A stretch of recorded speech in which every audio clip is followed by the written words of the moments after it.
Yuma High School, head coach Bo Cibola has resigned as head football coach for the Yuma Criminals.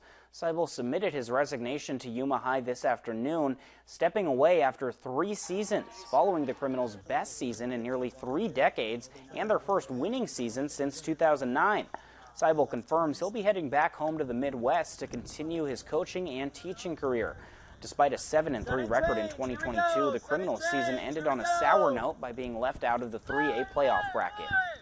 Now, in a statement provided to us today, Cibola says, quote, "The program is in good hands, and we have taken steps in the right direction. We have talked about growth as a unit and what it takes to move forward in life. Unfortunately, my time at Yuma High is coming to an end, and my path has taken me another direction," end quote. Cibola went on to say that he wishes the best for his coaches and players and will hold on to the memories they created. Sticking with Yuma, we go over to Bob McClendon Court at the Palace. The Criminals looking for just their 2nd win on the season. Cibola Raiders boys basketball, meanwhile, they're looking for back-to-back wins. We start in the 2nd quarter. Crims down 20-16. Here's Alex Montijo seeing this pass from a mile away. And like he's going from LA to New York, a coast-to-coast layup for Montijo. Crims down by 2. Later on, we're tied to 20. How about Max Pacheco? A criminal and a thief. He picks the pocket of Jonah Ponder, and down the court he finds a wide open Montijo down low for the bucket. Yuma now in the lead. It's 22-20. Raiders would head to the locker room up by 2, but they're down by 2 here in the 3rd quarter. Some nice ball movement from Cibola leads to a Derek Stanley bucket in the paint. We're now level at 24.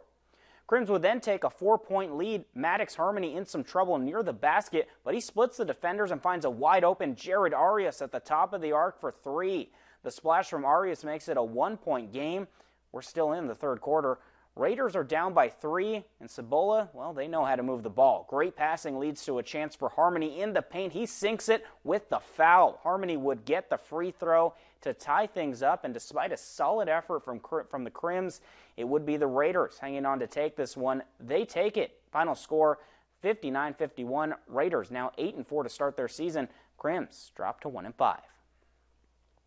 Now gliding 4 miles over to Cibola for the girls' side of this crosstown battle on the hardwood. Sean Jones and the Lady Crims visiting the Lady Raiders, both trying to bounce back from a loss. 2nd quarter, Raiders up by 8. Isabella Molina gets around 2 defenders and takes a short pull-up J, getting the shooter's roll for 2 to go up by 10.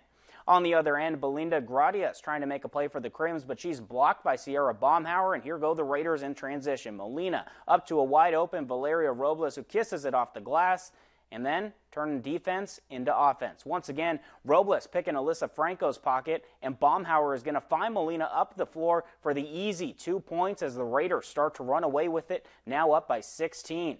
Cibola looking for more. Baumhauer pulling the triple and connecting. Cibola takes care of the Criminals 78-18 for their 9th win on the season. Staying at Cibola, but taking a turn out to Raider Field for boys soccer. The Raiders riding the high over their 1-0 win on Kofa back on Tuesday with Chandler in town tonight. Late in the 2nd half, tied by 1. Last game's hero, Miguel Valenzuela, working on it in the corner. He crosses it into the box. Wolves keeper Jorge Camacho reaches up and punches it away.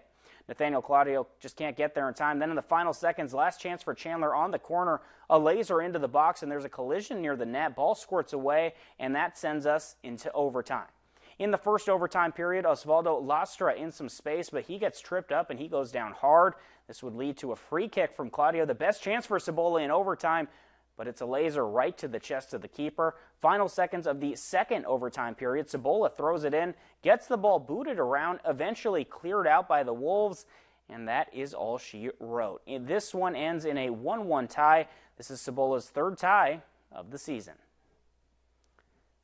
And we're calling on all softball players in the Imperial Valley. This is your chance to get scouted. A prospect camp from ages 13 to 18 will be taking place on Tuesday, December 20th.